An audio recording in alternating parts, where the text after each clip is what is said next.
প্রিয় দর্শক, প্রীতি নিন, শুভেচ্ছা নিন। আপনাদের সামনে হাজির হয়েছি আমি একা নয়, দ্বৈতভাবে। আমার সঙ্গে মুখোমুখি হয়েছেন আজকে বন্ধুরা, প্রীতি, সালাম এবং শুভেচ্ছা নেবেন।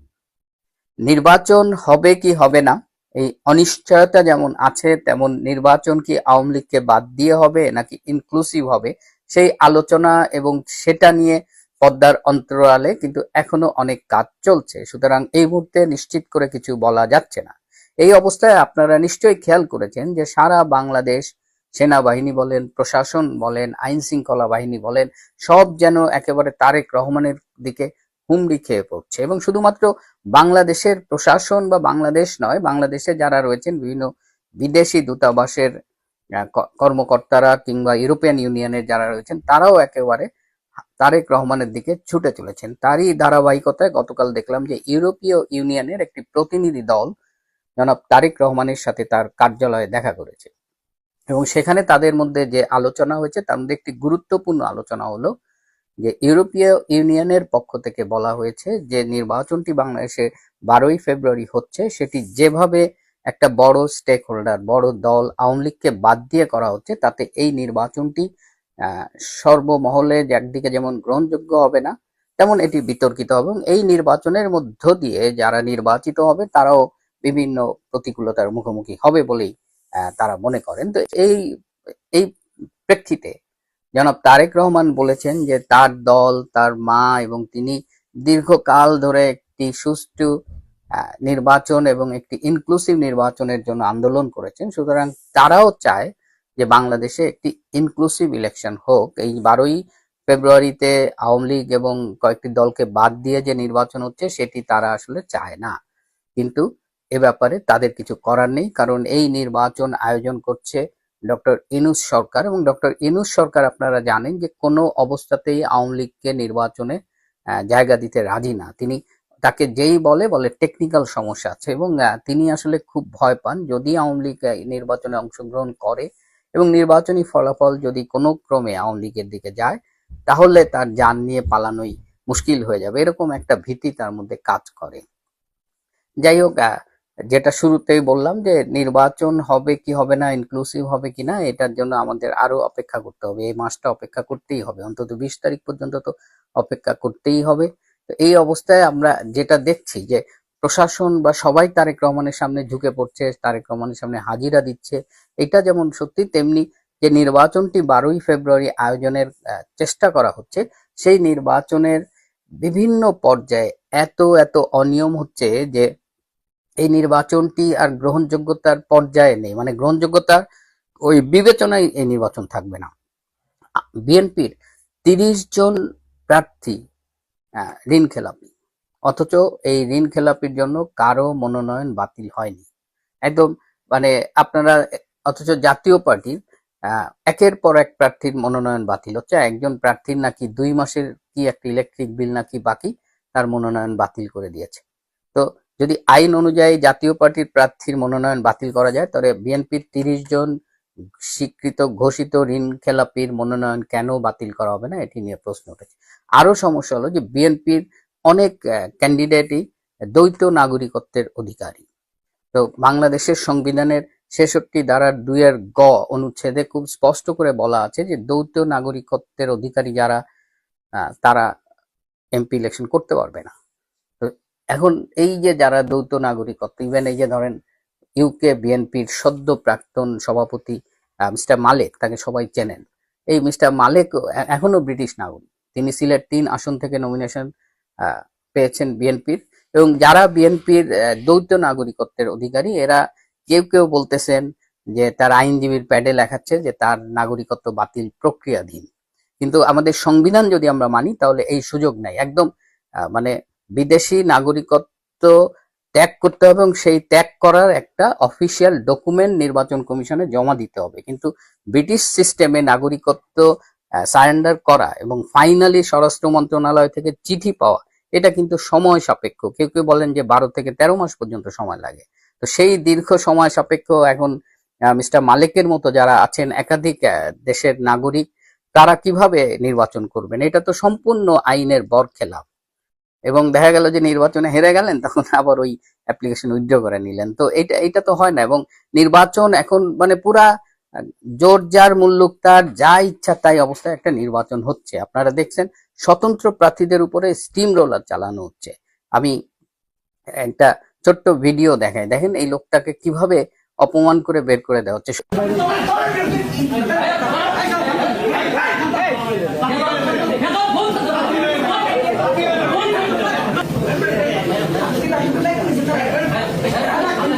শুধু এটা না, আমার সাথে বেশ কিছু স্বতন্ত্র প্রার্থীর যোগাযোগ হয়েছে, তারাই আমার সাথে যোগাযোগ করেছেন। তো সবাই, আমি আগেও বলেছি যে সবাই নানা রকমের হয়রানির শিকার, এবং দিনের শেষে প্রায় অধিকাংশেরই মনোনয়ন বাতিল করা হয়েছে। শুধুমাত্র দলের বিদ্রোহী প্রার্থীরা যদি স্বতন্ত্র ক্যান্ডিডেট হয়, সেক্ষেত্রে দেখা গেছে যে নির্বাচন কমিশন তাদেরটা আপাতত গ্রহণ করেছে। তো বিএনপি একদম মানে ফ্রি স্টাইলে নির্বাচনী মাঠে আছে আর কি, তাদের যা ইচ্ছা তাই হচ্ছে। এবার এদিকে তারেক রহমানের সাথে আমাদের কিছু কমিউনিস্টও দেখা করেছেন, তাদের একটা জোট আছে, গণতান্ত্রিক জোট। সেই জোটের পক্ষ থেকে কমরেড মুজাহিদুল ইসলাম সেলিমের নেতৃত্বে সেখানে আমাদের ডক্টর মুস্তাক হোসেন ভাইও আছেন, তারা দেখা করেছেন। এবং তাদের যে বডি ল্যাঙ্গুয়েজ দেখলাম তাতে তো মানে বেশ, কারণ এই মানুষগুলো তো আমাদের ছাত্র জীবন থেকে দেখে আসা, হ্যাঁ, তারা একজন মানে খুবই ডিভোটেড কমিউনিস্ট ছিল। তো তারা তারেক রহমানের সামনে যেভাবে হাত কাচুমাচু করে দাঁড়িয়েছিলেন, যদিও আমি শুনেছি তারা আলাপ করেছেন, তারা তারেক রহমানকে অনুরোধ করেছেন দেশটাকে ধ্বংসের হাত থেকে রক্ষা করবার জন্য। এটা নিয়ে আমি কোনো কমেন্টস করতে চাই না। কিন্তু আবার ইউরোপিয়ান এক্সটার্নাল অ্যাকশন সার্ভিসের আবার একটা আঞ্চলিক পরিচালক, তিনি আবার জামাতের আমিরের সাথে দেখা করেছেন আজকে, এবং সেখানে তারপরে একটি সংবাদ সম্মেলনে জামাতের নায়েবে আমির ডক্টর আবু তাহের, তিনি সংবাদ সম্মেলনে কথা বলেছেন। এবং তিনি এই যে বলেছেন যে গত 2-1 সপ্তাহ ধরে প্রশাসন, সেনাবাহিনী, আইন শৃঙ্খলা বাহিনী যেভাবে একটা দলের দিকে ঝুঁকে পড়ছে, তাতে আগামী নির্বাচন ফ্রি ফেয়ার হবে কিনা এটা নিয়ে জামাতের পক্ষ থেকে কনসার্ন রেজ করা হয়েছে। এবং জামাত বলছে যে এইভাবে তারা তারা এইভাবে নির্বাচনটা হোক জানা, তারা চায় একটা সুষ্ঠু নির্বাচন হোক। এবং সবাই কিন্তু এখন একটা কথা বলছে, জামাতও বলছে যে দেশটাকে ধ্বংসের হাত থেকে রক্ষা করার জন্য একটা ফ্রি ফেয়ার ইলেকশন করতে হবে। আওয়ামী লীগের খবর নাই, আপনি 50% অফ দ্য ভোটার্সকে বাইরে রেখে আপনি একটা ইনক্লুসিভ ইলেকশন করছেন না, তাতেই তো দেশের গণতন্ত্রের বাইন মারা। এখন আবার আপনারাই বলতেছেন, যেহেতু জামাত একদম ক্ষমতায় চলে এসেছিল, ঠিক সেই মুহূর্তে এখানে বিএনপির হঠাৎ করে পাশার দান উল্টে গেছে, সবকিছু বিএনপির দিকে ঝুঁকে গেছে, জামাতের মাথায় বাড়ি। তো সেটা আজকে ডক্টর তাহের যেভাবে কথা বললেন, হ্যাঁ, মানে জামাত অনেক অ্যাগ্রেসিভ, এবং জামাত ভবিষ্যতে কি করবে মানে এই মাসের মধ্যে, সামনের দিনগুলোতে, এটা নিয়ে আমাদের একটু নজর রাখতে হবে। আমি জামাতের বর্তমান অবস্থা নিয়ে পরবর্তীতে একটা এপিসোড করব। 1 বছর আগে দেয়া অধ্যাপক ইউনূসের একটি অমোঘ বাণী ছিল, আমরা যাব না বিশ্বের কাছে, বিশ্ব আসবে আমাদের কাছে। তার 6 মাসের মধ্যে বাংলাদেশের বেশ কয়েকটি গণমাধ্যমে একটি শিরোনাম ছিল, ভিসার সংকটে বাংলাদেশ, কিংবা কঠিন হয়ে পড়ছে বাংলাদেশিদের বিদেশ গমন। এর মধ্যে বাণিজ্যের লক্ষ্মী বলে পরিচিত বাংলাকে বিদেশি বিনিয়োগকারীরা ভুলে গিয়েছে। উল্টো আরো অনেক দেশ বাংলাদেশের সবুজ পাসপোর্টের জন্য ভিসা কঠিন করেছে। এতদিন এ নিয়ে খুব বেশি ঘুম হারাম না হলেও ট্রাম্প প্রশাসনের নতুন ঘোষণা চিন্তা ফেলে দিয়েছে। বাংলাদেশের সবুজ পাসপোর্ট দেখলে আসলেই কোনো দেশ ভিসা দিতে চাইবে তো? আমেরিকার নতুন সিদ্ধান্ত অনুযায়ী আমেরিকার টুরিস্ট ভিসা চাইলে বাংলাদেশের সবুজ পাসপোর্ট এতটাই ধূসর হয়ে যায়, যেটি ঠিক করতে আপনার লাগতে পারে 18 লাখ টাকা। সাথে বলা হচ্ছে, বাংলাদেশি পাসপোর্ট নিয়ে আমেরিকার 3 এয়ারপোর্ট ছাড়া অন্য কোনো এয়ারপোর্ট দিয়ে ঢোকা যাবে না। কূটনীতিকরা বলছেন, এটি আসলে বাংলাদেশের পাসপোর্টের জন্য এক ধরনের গ্লোবাল আইসোলেশন বা বৈশ্বিক বিচ্ছিন্নতা। কারণ যেসব দেশের সাথে বাংলাদেশিদের আমেরিকা একই তালিকাভুক্ত করেছে, সেসব দেশের অনেকগুলোতে এক সময় বাংলাদেশের সেনারা গিয়ে শান্তি স্থাপনে ভূমিকা রাখত, এমনকি এখনো রাখে। ওয়াশিংটন থেকে ব্রাসেলস আর আবুধাবি থেকে কুয়ালালামপুর, সবখানে বাংলাদেশের জন্য দরজায় একের পর এক তালা ঝুলছে। এক সময় যে সবুজ পাসপোর্টের গায়ে উন্নয়নের রোল মডেল হওয়ার সিলমোহর লাগতো, আর সে পাসপোর্টের অধিকারী হওয়া মানে বিশ্বের বিভিন্ন দেশের ইমিগ্রেশন ডেস্কের চোখে একজন সম্ভাব্য ওভারস্টার বা সুবিধাভোগী বোঝা। এটি কোনো কাকতালীয় ঘটনা নয়, বরং দীর্ঘদিনের অভ্যন্তরীণ নীতিগত ব্যর্থতা, কূটনৈতিক অদূরদর্শিতা এবং বর্তমান অন্তর্বর্তীকালীন সরকারের নড়বড়ে শাসনের এক যৌথ ফলাফল বলেই মনে করছেন কূটনীতিকরা। বিস্তারিত জানতে চলুন যাওয়া যাক বিশ্লেষণে।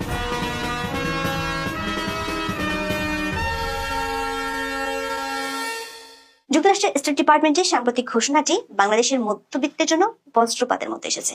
যারা ভাবতেন কষ্ট করে একবার আমেরিকার টুরিস্ট ভিসাটা ম্যানেজ করতে পারলেই কেল্লাফাতে, তাদের জন্য ডোনাল্ড ট্রাম্পের প্রশাসন এক নতুন এন্ট্রি ফি চালু করেছে। একে বলা হচ্ছে ভিসা বন্ড পাইলট প্রোগ্রাম। এই প্রোগ্রামটি মূলত একটি গ্যারান্টি, যেখানে আমেরিকা নিশ্চিত হতে চায় আপনি আমেরিকায় গিয়ে আবার সুবোধ বালকের মতো বাংলাদেশে ফিরে আসবেন। যুক্তরাষ্ট্রের পররাষ্ট্র দপ্তরের নতুন ভিসা নীতিকে সহজ ভাষায় বলা যায় আর্থিক ফিল্টার। নতুন এই নিয়ম অনুযায়ী বাংলাদেশ সহ বিভিন্ন কিছু দেশের নাগরিকদের B1 বা ব্যবসায়িক এবং B2 বা পর্যটন ভিসা পেতে হলে এখন থেকে 5,000, 10,000 বা ক্ষেত্র বিশেষে $15,000 পর্যন্ত ভিসা বন্ড বা জামানত প্রদান করতে হতে পারে। বাংলাদেশের মুদ্রায় যার পরিমাণ প্রায় 18 লাখ টাকা পর্যন্ত পৌঁছে যায়। এই বন্ডের অঙ্ক নির্ধারণ করার সর্বময় ক্ষমতা দেওয়া হয়েছে কাউন্সিলর অফিসারকে। আপনি যদি ইন্টারভিউতে গিয়ে খুব বেশি নার্ভাস হয়ে পড়েন, অথবা আপনার ব্যাংক স্টেটমেন্ট দেখে যদি অফিসারের সন্দেহ হয় যে আপনি সেখানে গিয়ে কোনো মেক্সিকান রেস্তোরাঁয় থালা বাসন মাজা শুরু করবেন, তবে তিনি নির্দ্বিধায় আপনার ঘাড়ে $15,000 বন্ড চাপিয়ে দিবেন। এই টাকাটা জমা দিতে হবে মার্কিন ট্রেজারি অনলাইন প্ল্যাটফর্ম pay.gov এর মাধ্যমে। টাকা দেওয়ার পর যদি আপনি নির্দিষ্ট সময়ে দেশে ফিরে আসেন, তবেই এই টাকা ফেরত পাবেন। তার মানে এই বন্ডটি কোনো অফেরতযোগ্য ফি নয়, এটি একটি রিফান্ডেবল জামানত। তবে যদি ভাবেন আমেরিকা গিয়ে আন্ডারগ্রাউন্ড হয়ে যাবেন বা পলিটিক্যাল অ্যাসাইলাম বা আশ্রয় চাইবেন, তবে সেই 18 লাখ টাকা মার্কিন সরকারের লাভ, আর আপনার জন্য সেই টাকা জলে গেল। এই নিয়মটি বাংলাদেশের জন্য 2026 সালের 21শে জানুয়ারি থেকে কার্যকর হচ্ছে। এই সিদ্ধান্তের ফলে মোট 38টি দেশ তালিকায় অন্তর্ভুক্ত হলো। এসব দেশের বেশিরভাগই আফ্রিকার, তবে লাতিন আমেরিকা ও এশিয়ার কয়েকটি দেশও রয়েছে। নতুন নিয়মের ফলে অনেক নাগরিকের জন্যই এখন মার্কিন ভিসা পাওয়া অত্যন্ত ব্যয়বহুল হয়ে পড়বে। শুধু ভিসার জন্য করা বন্ডই নয়, বাংলাদেশিরা এখন থেকে সব এয়ারপোর্ট দিয়ে আমেরিকায় ঢুকতে পারবে না। ঢুকতে পারবে মাত্র 3টি এয়ারপোর্ট দিয়ে। এগুলো হলো Boston Logan, John F Kennedy আর ওয়াশিংটন ডুলাস আন্তর্জাতিক বিমানবন্দর। দর্শক, যুক্তরাষ্ট্র কেন বাংলাদেশের উপর এমন খড়গগ্রস্ত হলো তার উত্তর লুকিয়ে আছে ডোনাল্ড ট্রাম্পের শেয়ার করা একটি তালিকায়। মাত্র 2 দিন আগে ট্রাম্প তার সামাজিক যোগাযোগ মাধ্যম ট্রুথ সোশ্যালে 120টি দেশের একটি তালিকা প্রকাশ করেন, যেখানে দেখানো হয়েছে কোন কোন দেশের মানুষ আমেরিকায় গিয়ে বেশি সরকারি সহায়তা বা ওয়েলফেয়ার নেয়। রিপোর্টে বলা হয়েছে যুক্তরাষ্ট্রে বসবাসরত বাংলাদেশি পরিবারগুলোর 54.8%ই কোনো না কোনো ধরনের সরকারি সহায়তা নেয়। এই তালিকায় বাংলাদেশের অবস্থান 19তম। এই পরিসংখ্যানটি মার্কিন ভোটারদের মধ্যে এমন একটি ধারণা তৈরি করেছে যে বাংলাদেশিরা আমেরিকায় গিয়ে কর্মসংস্থানের চেয়ে রাষ্ট্রের উপর বোঝা হয়ে থাকতেই বেশি পছন্দ করে। পিউ রিসার্চ সেন্টারের তথ্য অনুযায়ী 2000 সালে যেখানে যুক্তরাষ্ট্রে বাংলাদেশের সংখ্যা ছিল মাত্র 40,000, 2023 সালে তা বেড়ে দাঁড়িয়েছে 2,70,000-এ। জনসংখ্যা 569% বাড়লেও বাংলাদেশিদের গড় বার্ষিক আয় মাত্র $78,400, যেটি সামগ্রিক এশীয় গড় আয়ের প্রায় অর্ধেক। দারিদ্র্যের হার এশীয়দের মধ্যে যেখানে 10%, বাংলাদেশিদের ক্ষেত্রে তা 14%। এই অর্থনৈতিক দুর্বলতাই মূলত মার্কিন প্রশাসনের কঠোর সিদ্ধান্তের ভিত্তি হিসেবে কাজ করেছে। বাংলাদেশের প্রতিবেশী ভারতীয়রা যখন সিলিকন ভ্যালিতে রাজত্ব করছে এবং তাদের পরিবারগুলোর সাহায্য নেওয়ার হার তালিকায় নেই বললেই চলে, তখন বাংলাদেশিরা ফুড স্ট্যাম্প আর সরকারি বাসস্থানের লাইনে দাঁড়িয়ে আছে। এই ন্যারেটিভটাই আমেরিকাকে বাধ্য করেছে বাংলাদেশিদের জন্য 18 লাখ টাকার তালা ঝুলাতে। পিউ রিসার্চ সেন্টারের মতে বাংলাদেশিদের মধ্যে দারিদ্র্যের উচ্চ হার সম্ভবত এই পর নির্ভরশীলতার মূল কারণ। দর্শক, আমেরিকা 18 লাখ টাকা দাবি করে যখন ভিসা প্রক্রিয়া জটিল করে তুলছে, তার অনেক আগেই ইউরোপ আইন পাশ করে বাংলাদেশিদের জন্য অভিবাসন কঠোর করে তুলেছে। ইউরোপীয় ইউনিয়ন বা ইইউ একটি অত্যন্ত কঠোর সিদ্ধান্ত গ্রহণ করেছে, যা বাংলাদেশের নাগরিকদের জন্য ইউরোপের রাজনৈতিক আশ্রয়ের পথ প্রায় রুদ্ধ করে দিয়েছে। 2025 সালের 18 ডিসেম্বর ব্রাসেলসে ইউরোপীয় ইউনিয়নের নীতি নির্ধারকেরা বাংলাদেশ সহ 7টি দেশকে নিরাপদ দেশ হিসেবে ঘোষণা করেছে, যেখানে নাগরিকদের সহজে আশ্রয় দেয়া হবে না। এই তালিকার অন্তর্ভুক্ত দেশগুলোর নাম হলো বাংলাদেশ, কলম্বিয়া, মিশর, ভারত, কসোভো, মরক্কো এবং তিউনিসিয়া। এখন থেকে বাংলাদেশিদের রাজনৈতিক আশ্রয়ের আবেদন আর বছরের পর বছর ঝুলে থাকবে না। 12 সপ্তাহের মধ্যে ফাস্ট ট্র্যাক পদ্ধতিতে আবেদন নিষ্পত্তি করা হবে। যদিও মানবাধিকার সংস্থাগুলো যেমন অ্যামনেস্টি ইন্টারন্যাশনাল এই সিদ্ধান্তের কড়া সমালোচনা করেছে। তারা বলছে এটি সত্যিকারের বিপদে পড়া মানুষের আশ্রয়ের সুযোগ সীমিত করে দেবে। দর্শক, আমেরিকা বা ইউরোপের তালা খোলা প্রক্রিয়াটা কঠিন হওয়ার আগেই বাংলাদেশিদের জন্য এশিয়ার অনেক দেশের ভিসা পাওয়া জটিল হয়ে গেছে। 2024 সালের 5 আগস্ট থেকে মেডিকেল ইস্যু ছাড়া ভারত ভিসা দিচ্ছে না বললেই চলে। ভারতের সাথে সম্পর্ক অবনতির পর থেকে সবচেয়ে বেশি ভুগতে হচ্ছে বাংলাদেশের শিক্ষার্থীদের, যারা দেশের বাইরে পড়তে যেতে ইচ্ছুক। যেমন পূর্ব ইউরোপের দেশগুলোর দূতাবাস নেই বাংলাদেশে। পূর্ব ইউরোপের দেশগুলোর ভিসা পেতে হলে ভারতে যেতে হয়, কারণ ভারতে সেই দেশগুলোর দূতাবাস আছে। আর ভিসার আবেদনের কাজ শেষ করতে সেখানে অন্তত 3 সপ্তাহ থাকতে হয়। মধ্য ইউরোপের দেশ স্লোভেনিয়ায় ভিসা পেতে কমপক্ষে 3 বার ভারতে যেতে হয়, কারণ ওই দেশের ভিসার আবেদন করার পর শিক্ষার্থীদের লিখিত ও মৌখিক পরীক্ষা হয়। বাংলাদেশে Portugal, Bulgaria, Romania, Lithuania, Hungary, Austria সহ ইউরোপের বেশ কিছু দেশের দূতাবাস নেই। তাই সেই দেশগুলোতে পড়তে যেতে চাইলে শিক্ষার্থীদের প্রতিবেশী দেশ ভারতে গিয়ে ভিসা সাক্ষাৎকার দিতে হয়।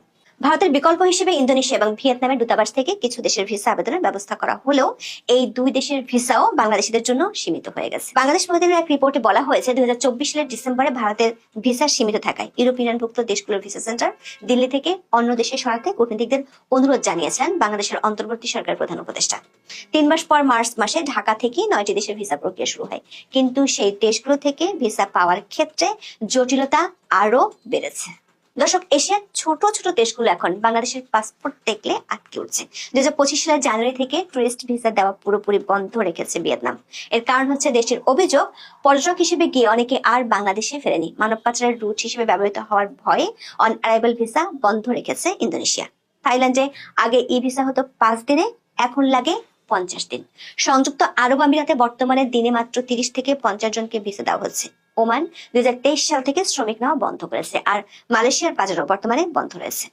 গত 17 অক্টোবর ডয়েচে ভেলে বাংলায় প্রকাশিত এক রিপোর্টে বলা হয়েছে, থাইল্যান্ড, মালয়েশিয়া, সিঙ্গাপুরের মতো দেশেও বাংলাদেশের নাগরিকদের ভিসা পাওয়া কঠিন হচ্ছে।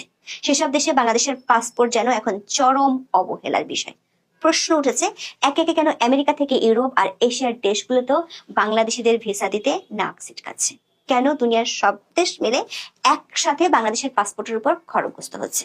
সংশ্লিষ্টরা যেসব কারণের কথা বলছেন তার মধ্যে প্রথম কারণটি হলো গত 16 মাস ধরে বাংলাদেশে চলা মবক্রেসি আর বেহাল আইন শৃঙ্খলার পরিস্থিতি। বাইরের দেশগুলো কেন আপনাকে ভিসা দেবে যদি তারা দেখে আপনার দেশে নিজের জীবনেরই নিরাপত্তা নেই? দেশ যখন রাজনৈতিকভাবে অস্থিতিশীল থাকে তখন কোনো দেশই সেই দেশের নাগরিকদের সাদরে গ্রহণ করতে চায় না। অনির্বাচিত সরকার আমলে দমন পীড়নের রাজনৈতিক সংস্কৃতির কারণে বাংলাদেশের মানবাধিকার পরিস্থিতি বহির্বিশ্বের অজানা নয়। এমন পরিস্থিতিতে অনেকে বিদেশে গিয়ে আর বাংলাদেশে ফেরত আসে না, যেমনটি করেছে ভিয়েতনাম। গত 1 বছরের বেশি সময় ধরে বাংলাদেশি পাসপোর্টে ভিসা দেওয়া অনেক দেশ বন্ধ করলেও অধ্যাপক ইউনূসের সরকারের কূটনৈতিক তৎপরতা ঘুমিয়ে ঘুমিয়ে স্বপ্ন দেখার মতো। বাংলাদেশের মানুষ যেসব দেশে বেশি যায় বা তাদেরকে যেসব দেশে বেশি যেতে হয় সেসব দেশের সাথে কূটনৈতিক তৎপরতা বাড়ানোর চেয়ে অধ্যাপক ইউনূসের দৃশ্যমান কূটনৈতিক কৌশল হলো যেসব দেশ থেকে বাংলাদেশের মানুষ দূরে থাকে তাদের সাথে সম্পর্ক বাড়ানো। যেমন বিমান বাংলাদেশ ঢাকা ম্যানচেস্টার ফ্লাইট বন্ধ করে ঢাকা করাচি ফ্লাইট চালুর উদ্যোগ নিয়েছে। দর্শক, 2024 সালের 7 নভেম্বর ঢাকা বিশ্ববিদ্যালয়ের পদার্থবিজ্ঞানের এক সেমিনারে অধ্যাপক ইউনূস গলা উঁচিয়ে বলেছিলেন, আমরা বিশ্বের কাছে যাব না, বিশ্বই বাংলাদেশের কাছে আসবে। সেটার কি পরিস্থিতি তা এরই মধ্যে সবারই জানা হয়ে গেছে। উল্টো অধ্যাপক ইউনূসের 16 মাসে বহির্বিশ্বে এমন ইমেজ দাঁড়িয়েছে যেখানে ভিসা পাওয়া এক সোনার হরিণ হয়ে গেছে। বাংলাদেশের পাসপোর্ট এখন সেই ক্রেডিট কার্ডের মতো হয়ে গেছে যেটির ব্যালেন্স ফুরিয়ে গেছে, আর ব্যাংকগুলো এখন নতুন করে লোন দেওয়ার আগে মোটা অঙ্কের জামানত আর শত গ্যারান্টি দাবি করছে। 18 লাখ টাকা পকেটে থাকলে আপনি আমেরিকার পর্যটক হতে পারেন, আর টাকা না থাকলে আপনি কেবল নিজ দেশের অস্থিতিশীল পরিস্থিতির দর্শক হয়ে থাকবেন। একদিন হয়তো দেখা যাবে বাংলাদেশের পাসপোর্টে কেবল একটি সিরি অবশিষ্ট আছে, সেটি হলো শুধুমাত্র পাকিস্তানের ব্যবহারের